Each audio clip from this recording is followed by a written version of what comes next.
into your driveway, it's a Saturday night.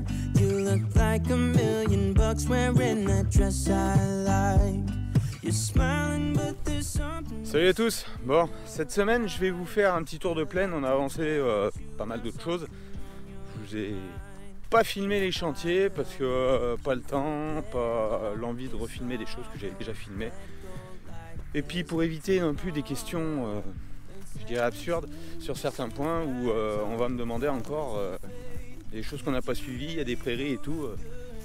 On a fait une vidéo explicative à la reprise là, début d'année avec Amélie en expliquant sa reprise d'exploitation et qu'il y avait une partie fenaison. J'ai mis des publications des matériels qu'on est en train d'acheter pour la partie fenaison et on me pose des questions. Ah bon, il y a de la prairie maintenant? Donc il y a des fois on se plaint que je fais pas de vidéos, mais comme j'en fais on les suit pas apparemment entièrement, donc c'est un petit peu dommage. Voilà. Bon allez. Beaucoup voulaient quand même un retour, un petit tour de plaine, puis ça fera pas de mal, de revoir qu'est-ce qui a été fait un petit peu, et surtout les aspects semis à la volée qui interrogeaient pas mal de monde. Mais justement on va y être dans le vif du sujet tout de suite, ici sur le site à une dizaine de kilomètres chez moi. On va pas aller chez Amélie faire un tour de plaine, vous verrez au compte-gouttes plus tard. C'est culture, on va faire le site à 10 km et le site vers l'exploitation. Tout ce qui est blé avec différents types d'implantations et le colza.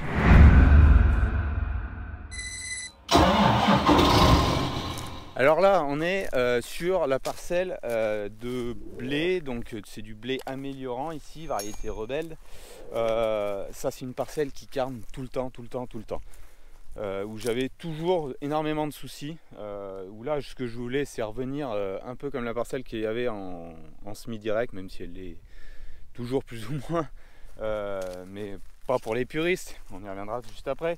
Donc celle-là, je voulais revenir travailler vraiment plus superficiellement, d'autant plus qu'on a eu là quand même un été sec derrière, où ça a pu structurer, et où j'ai fait un maïs, donc là c'était tendu, hein, j'ai pas eu un rendement... ça a dû faire 50 ou 55 quintaux de maïs. Et pourquoi aussi? Parce que c'est la parcelle, je ne sais pas si vous, pour ceux qui suivent bien, vous vous souvenez, là j'avais semé 3 fois parce que les corbeaux m'avaient bouffé le maïs. Donc ça avait amputé le rendement de façon énorme.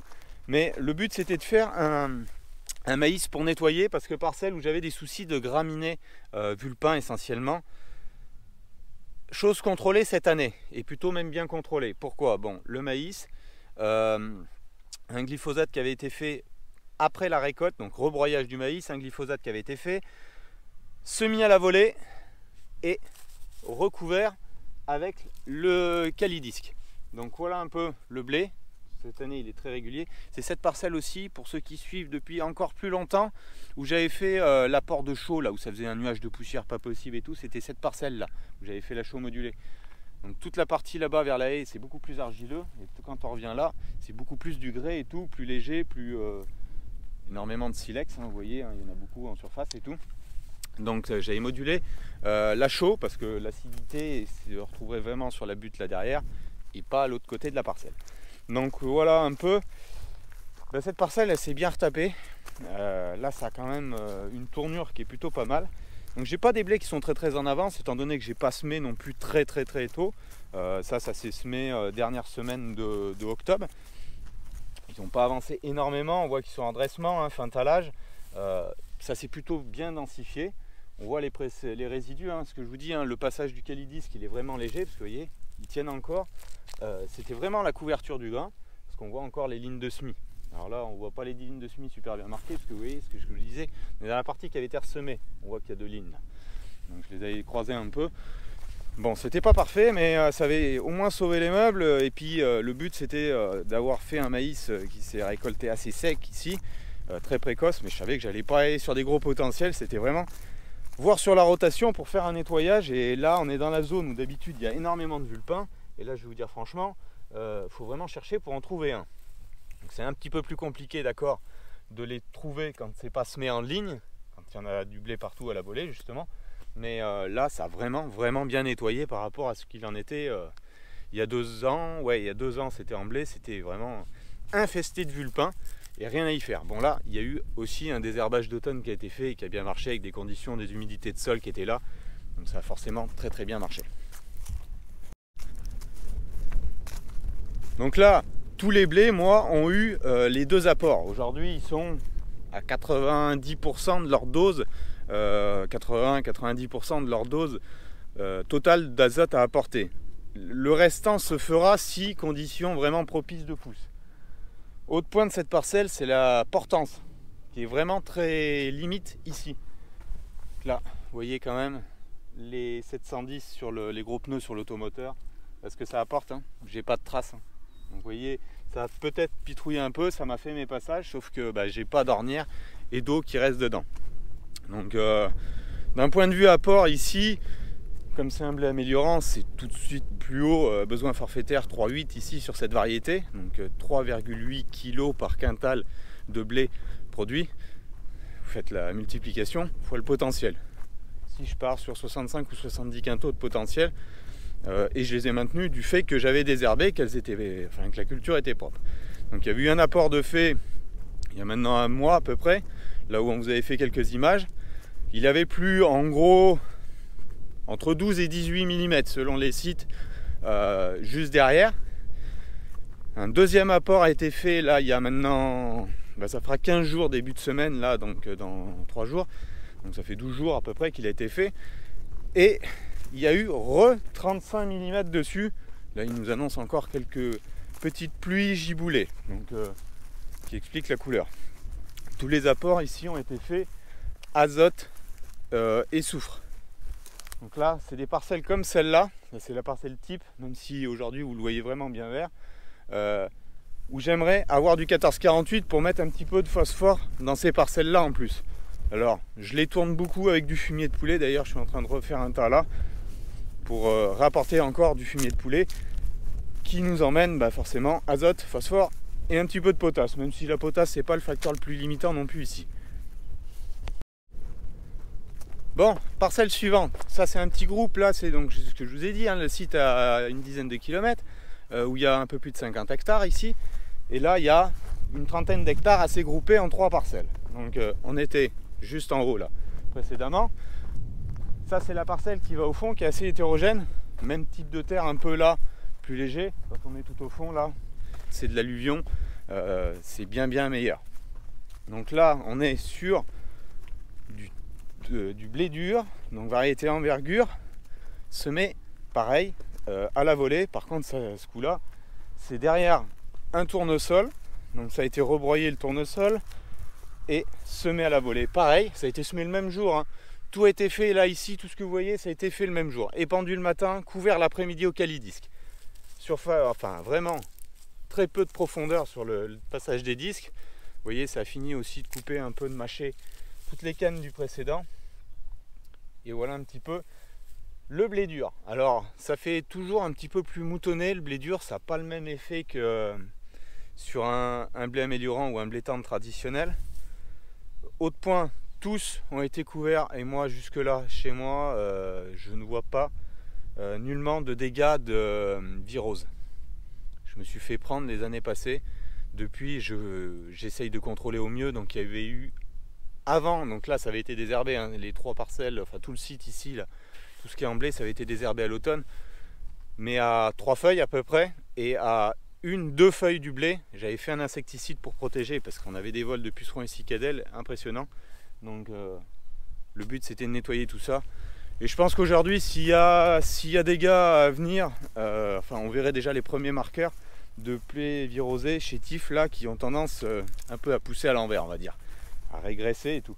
Que là la culture est bien verte, et franchement j'ai pas de pied vraiment en bordure, mais ma rampe va partout, donc c'est compliqué de vous en montrer un. J'en ai vu sur des tours de plaine en groupe, des pieds où on se pose interrogation, où il peut y en avoir. Donc là, ça n'a pas l'air d'être le cas, et tant mieux. Ce que je vous disais, fumier de poulet qu'on commence à rentrer, là on va remettre un deuxième curage. Je vais pas caler tout mon assolement pour l'année prochaine, je pense qu'il va y avoir du colza un peu qui va traîner par ici. Je pense surtout dans la première parcelle. Donc on remettra fumier de poulet avant, tout ça. Ça c'est la parcelle qui est conduite depuis la petite que je vous présente, depuis un moment, entre guillemets, en semi-direct. Les puristes vont hurler parce qu'il n'y a pas de couvert, il y a Voilà, mais je la touche le moins possible. Et donc l'année dernière elle était en soja. Gros problème de levée, de semis aussi, les piafs qui m'avaient mangé tout ça. Donc elle est en soja et elle a été pas semée en direct. Alors pas semée en direct, elle a été semée sous le même principe que le reste. Je l'ai semée à la volée et j'ai juste couvert avec le calidisque. Bon, malgré qu'elle a été travaillée, je pense que vous voyez là, c'est toutes des turicules de vers de terre qui ont été boulées. Donc vous voyez, des petites dicotes qui commencent d'arriver en désherbage. Donc ça, à recontrôler. Mais ça sera à recontrôler un petit peu plus tard. Aujourd'hui, il n'y a vraiment pas d'affolement là-dessus. Ce qui était important dans tout ce site-là, c'était de gérer les graminées. Essentiellement vulpins. Donc ça, c'est fait. Maintenant, dicote, on verra d'ici 3 semaines, 1 mois. Ouais, là, j'ai un petit senson qui est passé... pas au travers, mais qui a relevé après. Ouais, il y en a un autre ici. Voilà. Donc bon. Là, c'est plutôt pas mal du tout. Comme quoi, pas forcément direct, mais juste un tout petit passage de déchômeur à disque indépendant. Et ça fait le taf. Parce que là, ça aurait été compliqué. Hein. C'était quand même sec quand j'ai semé. Et vous voyez, hein, tout ça là, c'est tout des turicules. Et vous voyez, là, on voit tous les passages de galeries de vers de terre. Donc c'est une méthode ici qui est plutôt adaptée. Il ne faut pas se priver d'un petit travail du sol. Je pense qu'il y a des choses à travailler ici, sans parler de bouleverser la structure, mais du travail léger, de la fissuration des compactages. Mon décompacteur est peut-être pas parfait, mais s'il est passé à une profondeur raisonnable, à une vitesse pas trop élevée, ne doit pas trop remuer la terre. Et ici, faut effectivement s'affranchir. Mais les techniques que je peux appliquer dans ce type de terrain, c'est pas forcément les techniques que je peux appliquer dans des argiles beaucoup plus forts, où là, il faut vraiment ouvrir pour que ça s'aère, ça s'égoutte, parce que ça se compacte naturellement. Là, voilà. Et le cas typique, là, une zone un peu plus claire. Voilà, là on les voit mieux. Elles ont moins fusé. Parce que c'est toujours pareil, une turicule de vers de terre, quand elle est faite d'argile, si ça tombe 50 mm, elle se redélite. Donc on se dit, oh il n'y a pas d'activité, on voit pas de turicule. Mais si, elles y sont. C'est qu'elles ont évolué. Donc voilà, là on le voit mieux. Mais c'est la nature de terre qui fait que elle reste mieux en forme comme ça. Donc voilà un petit peu. Ça c'est aussi, je vous ai pas dit, de l'envergure comme la parcelle juste en dessous là. Donc voilà ce que ça peut donner. Si, petit point. Comme j'ai semé à la volée, que c'était ma première année, j'ai semé peut-être un peu fort, un peu dense. Bien que je trouve que la population, c'est peut-être un petit peu épais. Ça a été semé tout là, on va dire entre 370 et 400 grains mètre carré. Certains vont dire c'est énorme, c'est énorme. Ouais, mais c'est qu'on ne sait jamais trop. Le haut de parcelle là, ça a tendance à taler moins que tout ce qui est au fond. Donc, et le fond, même si ça tale plus, ça nous arrive parce qu'il y a encore 3 jours, on avait -3, -4 dans le fond. Donc des fois on arrive à perdre le mètre brun.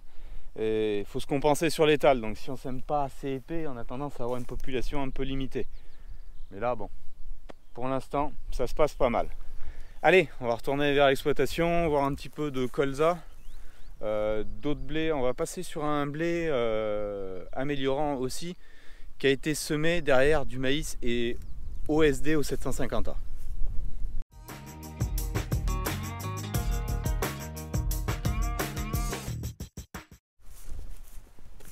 Allez, la suite. Bon, on se rééquiper des bottes parce que ça vient de passer une giboulée en redescendant vers l'exploitation là. Ça a mouillé un petit peu. Bon, c'est ce qui était annoncé. J'ai le chic de toujours faire un tour de plaine quand il y a des giboulées, mais enfin bon. C'est que je peux pas énormément faire d'autres travaux en ce moment, c'est pour ça. Donc voilà, là on est sur une parcelle de blé améliorant, même variété que là-bas, Rebelde. Par contre, ici, semé derrière maïs rebroyé et semé au 750. Alors, vous voyez peut-être moins, mais il y a quand même les lignes de semis. Donc là, on peut voir que il a bien talé aussi. Il est peut-être un petit peu plus en avance, malgré qu'il a été semé une semaine après. Donc Profondeur de travail, je sais, enfin de semis, je sais pas. Sol un petit peu plus chaud sûrement. Donc là on se retrouve tout de suite plus vite sur de la terre, vous voyez, hein.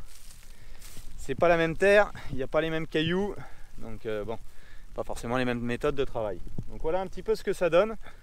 Ça tale bien, ça se redresse, et puis 1 centimètre sous peu. Donc ça a permis, il était à un stade où même qu'on a eu des gelées matinales, ça se passait plutôt très bien. Il a bien survécu à ça, surtout que c'est pas venu brutalement. Après, là début de semaine, on avait quand même des amplitudes de plus de 20 degrés dans la journée. Donc moi j'ai du désherbage encore à faire sur certaines parcelles qui n'avaient pas été désherbées à l'automne pour les graminées. Donc là il va falloir vraiment que j'intervienne dans les 4-5 jours à venir. Mais pour l'instant, soit ça pleut, soit il y a énormément de vent, soit il y a des grosses amplitudes. Donc je ne pouvais pas le faire. Vous voyez, Véronique ici, donc ça c'est une parcelle que j'ai à désherber justement. Graminées là pas trop, mais c'est surtout les dicotes plus développées parce que il n'y a pas eu de désherbage d'automne. Donc là il faut que je m'en occupe. Vous voyez, parce qu'il y a des Véroniques qui font 10 cm de diamètre. Donc c'est beaucoup plus développé. C'est pas très sale, hein, mais voilà. Va falloir faire quelque chose, un nettoyage maintenant avant que le blé recouvre trop. Parce que bon, après on n'arrivera pas à toucher les adventices correctement et à mettre la parcelle le plus propre possible pour éviter de faire proliférer tout ce stock semencier. Ma foi, là aussi, hein, partout, hein, le deuxième apport d'azote avait été fait. Ça se voit, la couleur de toute façon du blé est plutôt assez foncée.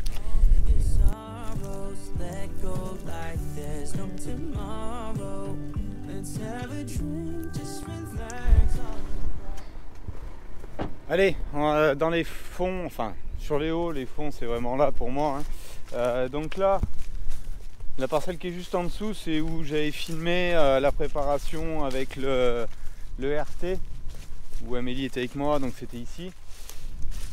Juste en dessus, il y a une grosse dizaine d'hectares de colza. Donc des colzas, c'est pas les plus avancés ici. Voilà un peu à quoi ils ressemblent. Il y avait eu des repousses de tournesol en thé précédent, bon, qui avaient gelé, hein. Vous voyez là, ça, on en voit quelques-uns. Donc ce qu'on peut voir là, vous saviez, quand j'ai semé les colzas, je semais avec 5% d'ultra précoce, variété Alicia. C'est celui que vous voyez ici, qui se retrouve en fleurs et avec des méligettes dedans. Donc c'est le but, c'est que les méligettes aillent se mettre sur cette variété là et laissent le plus possible la variété pure que vous voyez ici, les boutons là qui arrivent. Et là il y a 1 ou 2 méligettes qui traînent, mais rien de dramatique. Donc si on a eu de l'eau maintenant, si on a un petit peu de redoux et de temps poussant, et ben là ils vont vraiment exploser, entrer en floraison d'ici 1 semaine. Je vous ferai voir ceux qui sont derrière les bâtiments. Eux ils sont beaucoup plus avancés. Bon, la variété est un peu plus précoce aussi que là. Comme là on est encore dans de la terre assez forte et tout ici, j'ai mis une variété un petit peu plus tardive avec un potentiel normalement un petit peu supérieur. Donc voilà ce que ça donne. Bon, ils sont propres, hein. Je peux faire le tour, hein, mais il y a vraiment rien dedans. Ils avaient été redésherbés dans l'automne, donc en plus du désherbage post-semi prélevé. Donc non, il y a plutôt pas d'adventice, c'est plutôt propre. Donc ce côté-là maintenant, il n'y a plus qu'à, hein, faut que ça pousse. Bon, c'est vrai que quand c'est semé au monograine, c'est tout de suite plus linéaire, lisible. On voit bien les rangs, on voit bien. Donc voilà. Donc ça avait été tout préparé. Si on refait un peu le topo, préparation de sol, un coup de calidisque, des chômages faux semis, un coup de dent profond pour structurer. Donc là c'était ce qui a été fait quand j'avais essayé le 250R, c'était là avec le Pottinger. Donc ça c'est fait au Pottinger et pas au Karat. Un passage de calidisque pour affiner et le semis au monograine. Bon, si je vous prends, toi, vous voyez, sur un pied plus petit, eh ben déjà faut l'arracher, mais voilà, je pense que la structure doit être correcte. Vous voyez la hauteur du colza, vous voyez la hauteur de la racine, je l'ai à peu près toute. Il est assez raide à arracher, mais bon, je pense que le pivot est implanté, on va dire. Et je ne l'ai pas pris dans le plus gros, hein. J'ai pris justement, vous voyez, je sais pas si vous voyez, hein, ça fait une petite vague. Là ils sont plus développés même. Donc voilà comme quoi des fois, là ici, si on ne fait pas un passage dedans comme ça, ben, on n'a pas cette implantation là. Il faut savoir s'adapter en fonction des parcelles, des types de terre, des précédents qu'il y a eu aussi. Tout se fait pas pareil. Ce que je dis souvent, il n'y a pas de technique idéale, c'est toujours une adaptation. Bon, en descendant un petit peu, le colza était là-haut, les préparations qu'on ira voir là, que j'avais fait, 2-3 choses à dire sur les préparations, et la suite des blés. Donc là, j'ai le comparatif, je l'avais fait dans le dernier tour de plaine que j'avais fait, semis direct derrière tournesol 750A, semis à la volée, recouvert au calidisque. Donc là, oui, le blé, ce que je vous ai pas dit, tout ce que vous voyez qui est derrière maïs, forcément ça fait tout de suite beaucoup plus moutonneux. La levée n'est pas si régulière dans la ligne de semis parce qu'on a derrière des maïs qui font 100 quintaux de grains, ben on a ce matelas et il faut qu'il se décompose, et chez nous il se décompose très lentement, donc ça a tendance à faire un peu moutonner, des zones un peu plus fortes de blé, des zones un peu moins fortes. C'est aussi pour ça que je sème plus épais, pour que ça compense tout ça. Quand on arrive là, derrière un tournesol qui avait été rebroyé, et ben on n'a pas cet effet là. Vous voyez, la ligne de semis, c'est régulier, tous les pieds sont là réguliers. Et forcément, bah ici, c'est une parcelle où je suis à 350 grains, donc j'ai baissé. Celle qui est à côté, en semis à la volée, elle est pareille, mais c'est du fait du précédent. Quand on est derrière des tournesols, ça m'arrive assez souvent plutôt de baisser de 50 grains, sauf dans des terres comme on était au début, plus légères, où là, on n'a pas le même talage. Si on a des terres qui talent beaucoup. Donc vous voyez, hein, si je vous prends un pied de blé, hop, voilà. 2 tales, mètre brun, 3e tale, même qui arrive, voilà ce que ça donne. Donc non, ça se passe plutôt pas mal. Bon, tout ce qui est parcelle ici en blé, que je vais vous filmer maintenant, ça n'a pas été désherbé hein, non plus. Comme celle que je vous ai filmée juste avant, mais en direct, au 750 derrière le maïs. Elle est sur, c'est que j'ai fait le tour, on a l'autoroute de l'autre côté, mais elle n'a pas été désherbée non plus. Donc ça va falloir le faire. Là il y a un petit peu de vulpin sur la butte là, mais voilà en gros ce que ça donne. 750 ici, et on va aller voir après le semis à la volée. Plutôt régulier, bien talé, pas de virose non plus. Hein. Ça se, je vois vraiment pas de tache, donc c'est plutôt bon signe pour l'avenir. D'autant plus que on a un temps qui est plutôt pas trop mal. Alors certains vont dire j'ai de la chance, on va y revenir justement sur les préparations de sol. L'histoire de la chance ou malchance.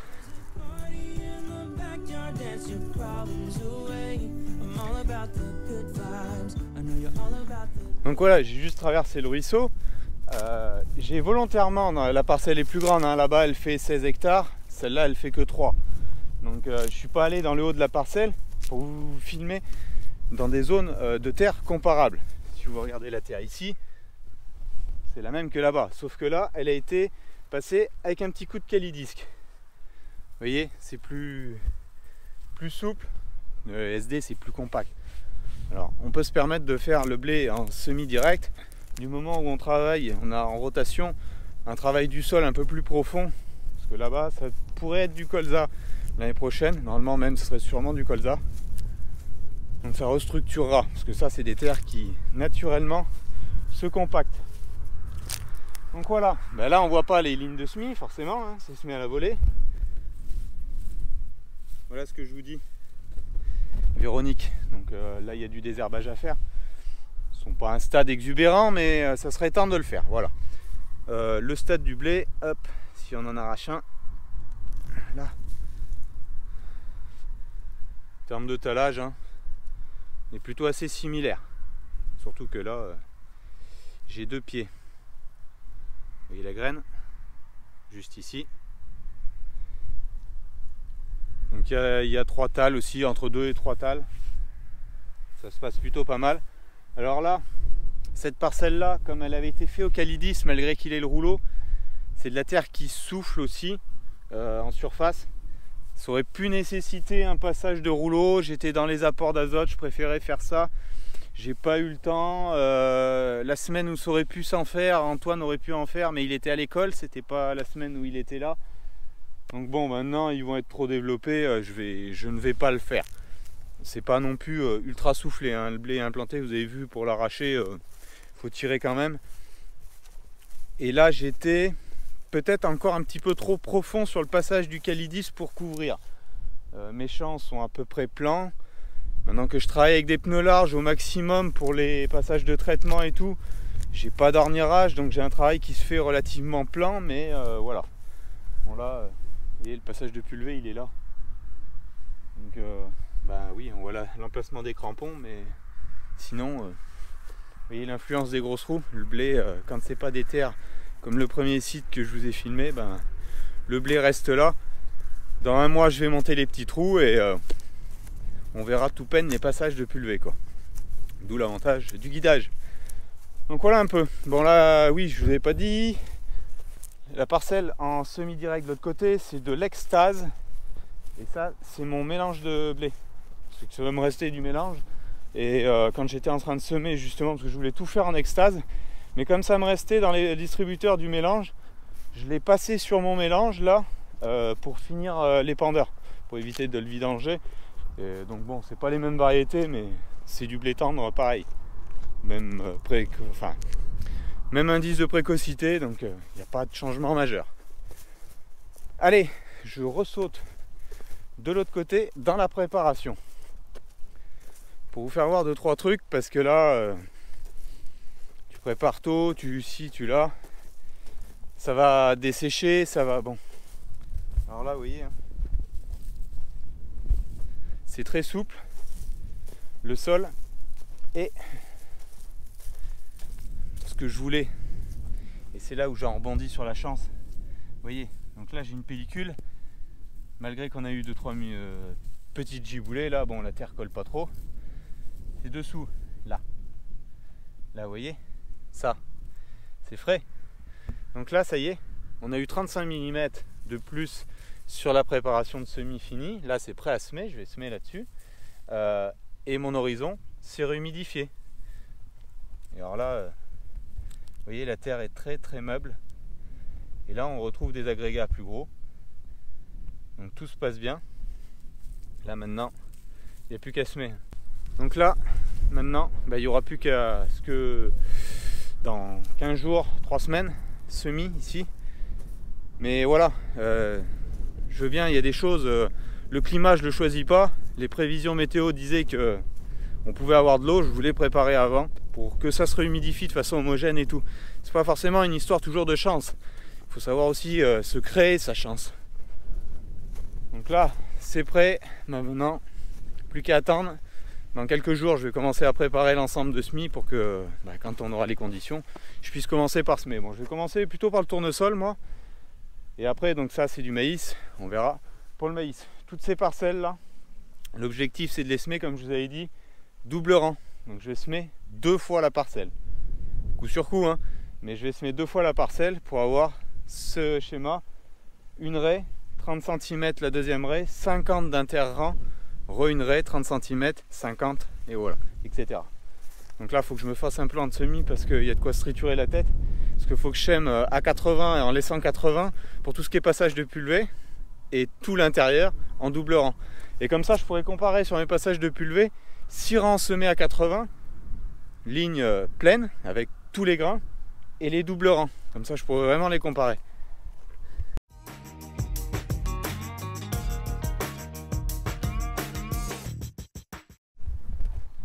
Bon, retour à la ferme. Donc je passe devant, les anciens panneaux, les nouveaux viennent d'être livrés pour tout ce qui est remontage suite grêle. Donc les panneaux, ça, ouais, la commande va être faite pour les tôles recouverture. Il a fallu faire toutes les démarches, et je vous prie de croire que c'est pas simple pour tout ce qui est partie amiante, les démarches pour trouver le désamianteur, pour tout. J'ai eu un commentaire d'une personne, c'était assez bizarre comme c'était tourné. T'achètes plus vite un tracteur que tu n'arrives pas à recouvrir ton hangar. Ouais, enfin si, c'est que il y a 2-3 démarches en France qui font que ça se passe pas si vite que ça, parce que faut faire des diagnostics comme quoi il y a de l'amiante, même si on sait pertinemment qu'il y en a. Après il faut créer un compte sur l'État pour track déchets, pour mettre en décharge les taux, enfin les plaques de fibro qui vont être démontés. Il faut trouver le désamianteur qui soit habilité à le faire.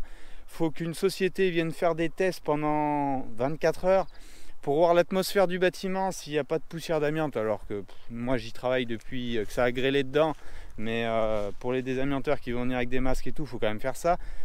C'est pas si simple que ça, donc c'est facile de mettre des commentaires un peu rapides et pompeux, mais quand on parle pas de la même chose, c'est un peu lourd. Voilà, enfin bon, petit aparté. Sinon, les colzas vers les bâtiments justement, voilà, derrière le bâtiment matériel, c'est en colza cette année. Là on peut voir qu'ils sont plus développés et qu'il y a beaucoup plus de fleurs. Déjà ils sont plus hauts, vous voyez, hein, ils sont nettement plus hauts. Et là, on voit bien qu'il y a de la mégigette aussi, mais il y a beaucoup plus, les alicias sont plus en avance. Et là il n'y a pas que les alicias, parce que les alicias, là, ici, là il y en a un qui est beaucoup plus en avance. Et là il y en a qui arrivent, c'est de la variété semée, pure, donc de la variété de la parcelle. Mais on voit que les boutons s'ouvrent un peu plus ici. Forcément c'est un petit peu plus chaud, hein, il y a moins de gelée que là-bas au fond. Et la variété est un petit peu plus précoce parce que terrain plus limitant ici. Donc voilà, ça évolue bien. Bon là on voit aussi que c'était un antécédent tournesol parce qu'il y a beaucoup de tournesols qui étaient là. Bon, ils ne faisaient pas craindre, hein, parce qu'ils allaient geler durant l'hiver. Et c'est ce qui s'est passé, parce qu'ils commençaient d'être en fleurs et ils ont gelé après, donc bon, ça prend bien de gel, hein.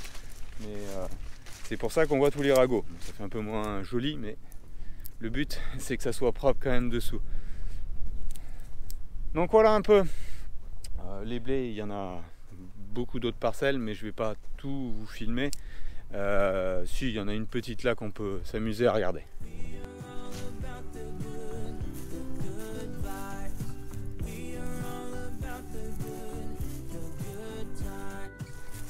Si, j'en profite d'être à côté en fait pour vous montrer une autre parcelle. Vous voyez que ça fait moutonner, c'était où il y avait les haricots en haut, rames, et les maïs en dessous. C'est semé combiné, c'est pour ça que je vous la montre, parce qu'on a vu que de la volée du 750A, et là il y en a une derrière maïs où j'ai fait un passage rebroyé, un passage de Calidis semé au combiné. Ça c'est ma parcelle, c'est ma semence mélange de l'année prochaine. Donc là il y a 5 variétés de mélangées que je vais récolter, mettre dans mes box ou dans les remorques pour trier, traiter et semer l'année prochaine tout ce qui est variété mélange. Ce qui est variété pure, elles sont ailleurs. Et puis en variété pure, il y a aussi maintenant beaucoup de contrats qui sont avec de la semence certifiée imposée. Donc tout ce que je fais en semence de ferme maintenant, la grande majorité, ça sera du mélange comme ici. Donc vous voyez, ça fait aussi là moutonner, c'est encore dû à tous ces débris de maïs qui sont là. Voilà, il n'y a pas d'équivoque, hein. On voit énormément d'adventices. Ça n'a pas été désherbé, là il faut vraiment le faire. Je crois que c'est la parcelle vraiment la plus sale, hein. Vous voyez, il y a des plaques. Il y a vraiment du monde. Donc là, il faut vraiment que je m'occupe de ça maintenant. Si on a un créneau sans vent et qu'on n'aura plus ces amplitudes d'une vingtaine de degrés dans la journée, faire le désherbage ici. Après, ils ont une couleur, c'est poussant. Maintenant, il n'y aura plus qu'à. Allez, fais un petit tour bâtiment, parce qu'il y a eu un petit peu d'évolution.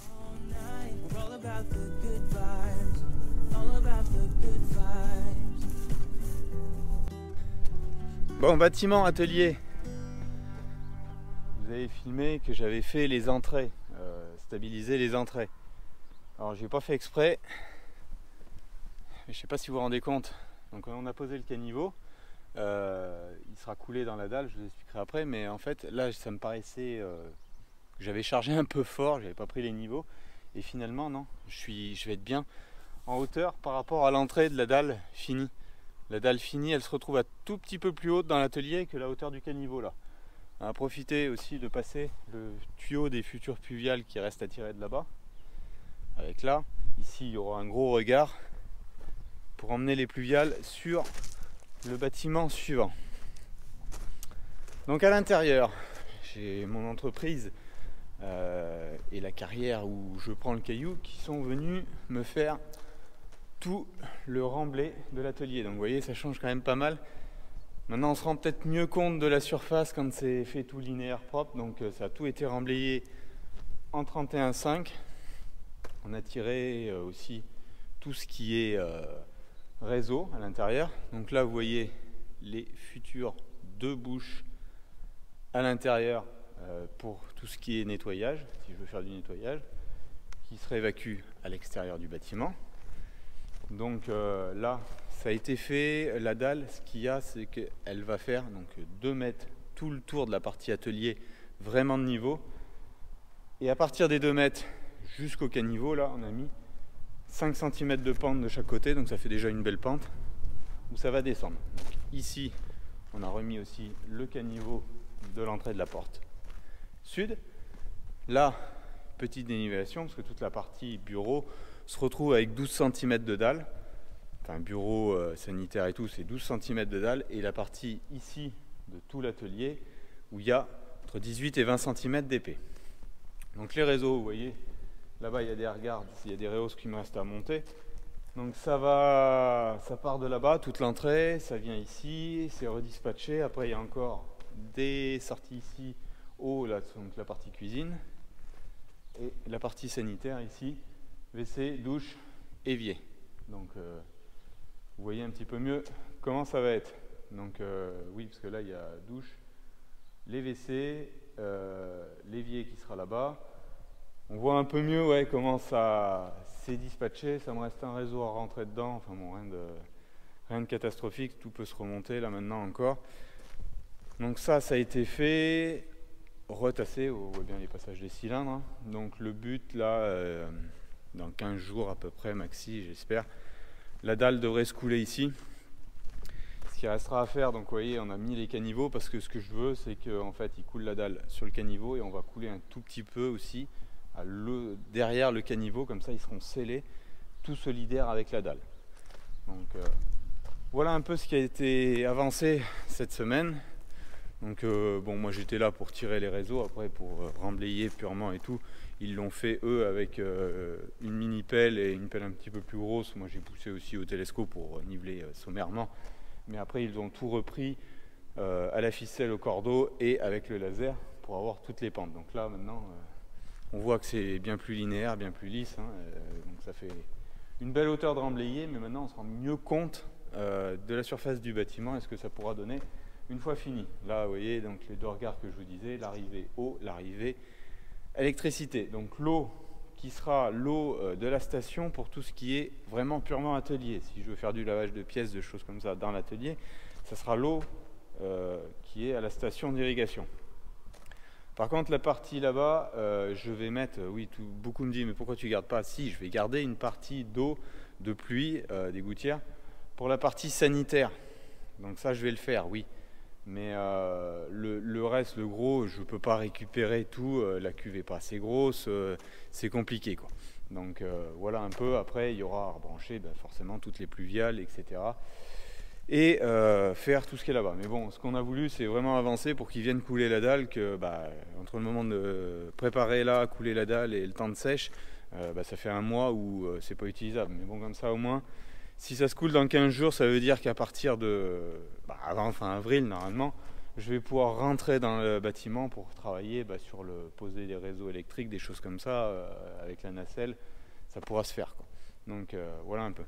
Je rebondis sur la nacelle, toutes les interrogations de certains, si je veux la louer, des certificats et tout, je suis bien au courant, c'est pour ça que je vous en ai parlé, qu'elle avait été passée et que si d'aventure je veux la louer, il faut que je la passe tous les 6 mois, mais ça on est bien au courant. C'est pas une nouveauté quand vous achetez une voiture, vous la passez au contrôle technique aussi. Pour moi, ça a coulé de source. Voilà, c'est que je veux pas toujours dire des choses qui me semblent évidentes. Voilà un peu. Bon, petit tour de plaine. Comme ça, vous avez un peu un retour de ces semis à la volée, ce que ça peut donner. Ce que j'ai fait aussi, je ne vais pas filmer là-bas. Hier, que ça faisait bon avant les petites pluies là, qui vont refaire des lités.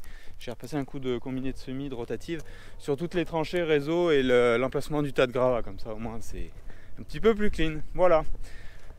Donc ça avance. Je prends pas le temps de filmer tout, bien sûr, et j'essaye de faire au mieux. Moi, je vous dis à la semaine prochaine, et puis on verra tout ce qui pourra s'avancer ou non.